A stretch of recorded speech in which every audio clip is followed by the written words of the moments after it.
கூட்டத்தில் முக்கிய தீர்மானமாக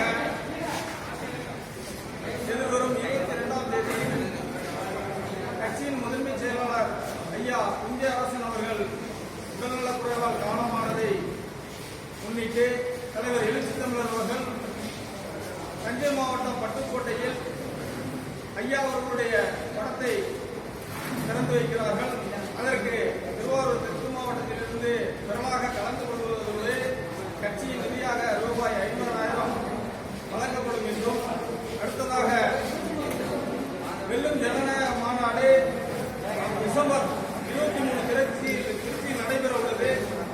அதற்கு திருவாரூர் தெற்கு மாவட்டத்திலிருந்து 100 வாகனங்களில் செல்வது என்றும், திருவாரூர் தெற்கு மாவட்டத்தில் உள்ள அனைத்து ஊராட்சிகளிலும் குக்கிராமங்களிலும்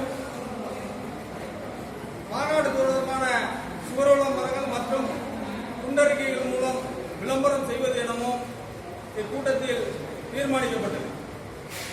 நன்றி.